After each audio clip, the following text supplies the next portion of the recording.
All right, well, we're about to go live here, but I'm doing a first, going on YouTube first. So that is kind of weird for me because, as you know, I usually go on to Facebook first, but we're going to try and go to YouTube first, and I guess we're live. I guess we're live on a YouTube as well. Well, we're only live on YouTube. I want to put it on Facebook after this, but it's halftime. So if you can hear me, if you're out there, this is my very first time. I see that there's a live chat. I've never gone live on YouTube first before. Usually you'll see me on Facebook, but thanks for joining us. If you're on YouTube, what a half. As you're coming in, I guess as you know, we're going to talk Hawaii football, and wow, San Diego State running into Hawaii running into a juggernaut, running into a team that clearly, like we talked about on my show on Wednesday, was going to be very dissatisfied with their performance against San Jose State. Obviously, they lost. They lost to a Cal State rival, and they lost to a team that is kind of the laughingstock of California football in a lot of ways, San Jose State, at least in Division One. But San Jose State looks great this year, and San Diego State looks even better, even though they lost to San Jose State last week, and we're seeing that right now. And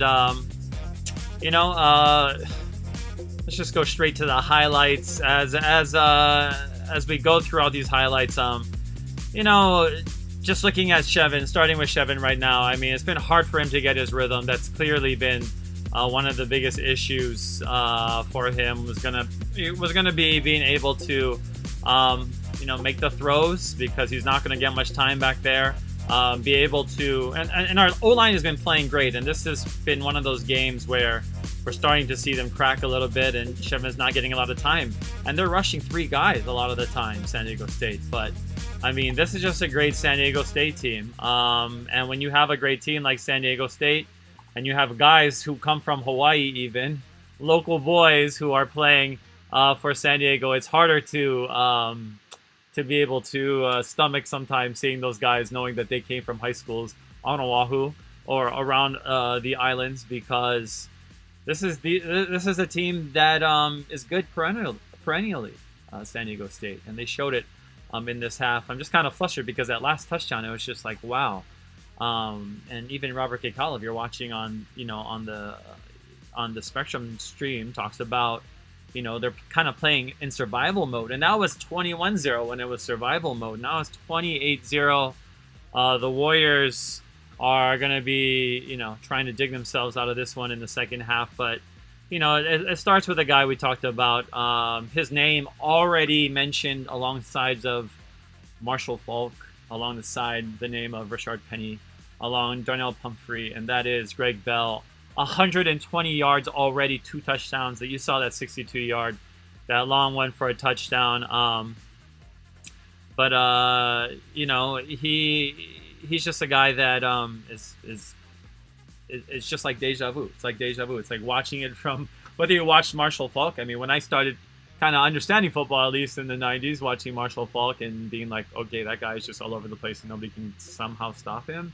But of course, Marshall Falk, one of the greatest of all time, and San Diego State gets guys in that mold every time. I mean, when they break away, and they can juke guys.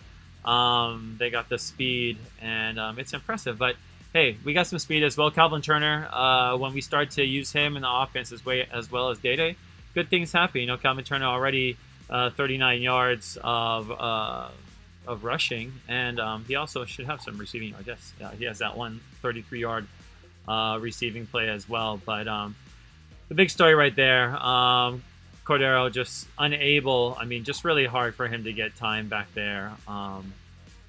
San Diego State defense has just been really unstoppable. And 3 sacks already on Shevin. That's going to be something that coaches are definitely harping on in the second half. But it's all about that guy, Greg Bell. I mean, how do we stop him? How do we stop him? You can only talk about maybe offensive coaching is offensive. How's it, Moku? You're the first comment. I love Moku. He's our boy. Talk to us, Moku. Talk to us. I mean, I agree. It's been a time where it's like it's been hard to stomach some of this, like I said, especially seeing guys from Hawaii, especially seeing Polynesians that are repping San Diego State, and I don't blame them. It's a program that's been good forever. That muff on the punt, that was bad too. I mean that kind of turnover, that like I talked about this on Wednesday too. It's like those turnovers. Not only do they give the team the other ball, it swings their momentum so far, and that was huge. Off of that fumble, and a lot happened right after that.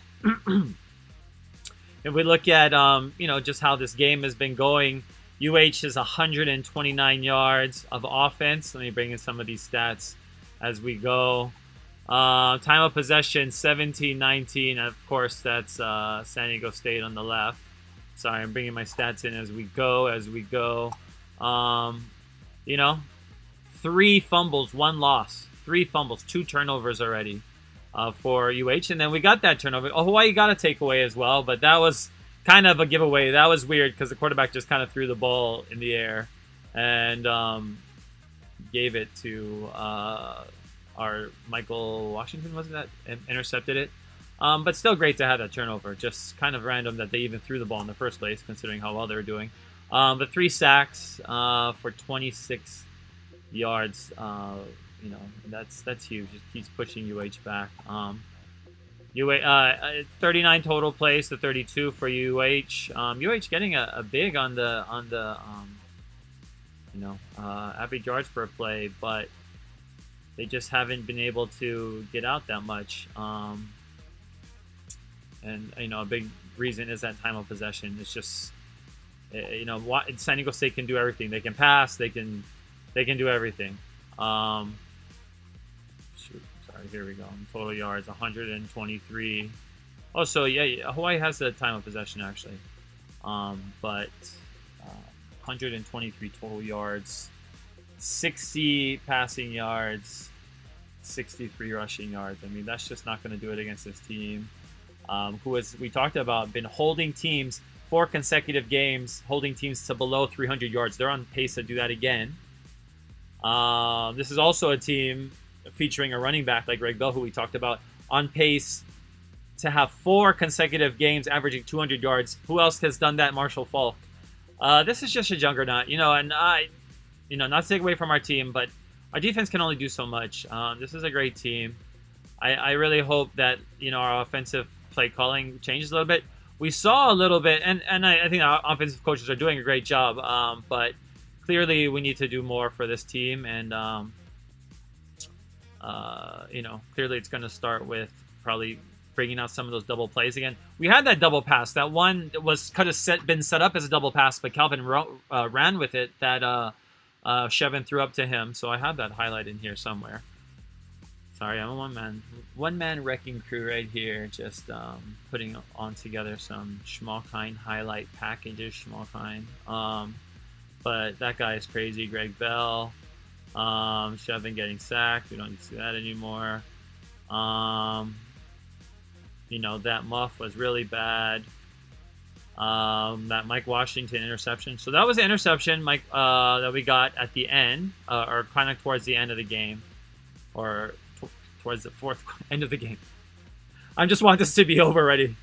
But here's that double pass that could have been a double pass, but obviously Calvin wouldn't have had time. But that was good. He juked that guy, and that was a 33-yard gain. So stuff like that, we want to see more stuff like that. But obviously this is a rough one right now. 28-0.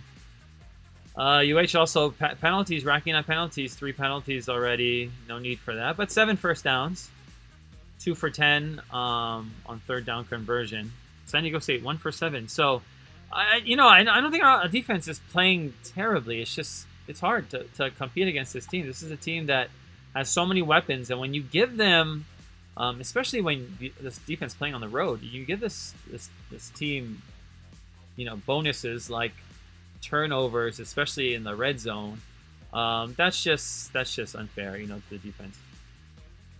Moku says Graham needs to let run and shoot run out with 2020 and go get in tune with the run and shoot. Only offense that sets up our talent for offensive success.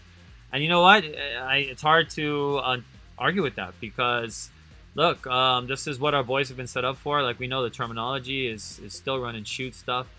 You know, football is football, but it's hard to run a new system. I didn't play football in college, but a different sport. But when you change the system, when you get a new coach, it does take a while because things change and the stuff that used to be natural, you have to reset all of that, and that's difficult. I'm not saying that that's just an excuse, but that's a hard thing to do when you are, you know, running a new offense, when you're trying to run, you know, something that is was foreign to you, really, you know, and especially when we didn't have a spring, especially when we weren't able to meet in person for a long time due to the pandemic.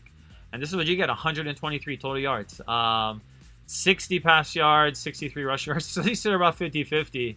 But clearly the rushing yards on San Diego State, it's 194 rushing yards already. You know, it won't be some shocker if they get to 500. You know, they keep wearing down our defense. I'm going to go check to see where the game is going. I would have loved to have been there. Like I said, another game, or I'm not there. It's kind of weird, but this is just a weird season. So maybe we don't count this. Somebody said there's an asterisk next to my attendance. Oh, looks like the third quarter just started. That's all I wanted to get to, though.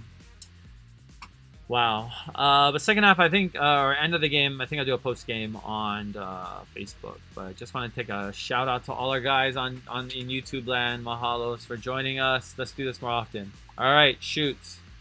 See you after the game. Facebook. Go watch them. Go. Cheese.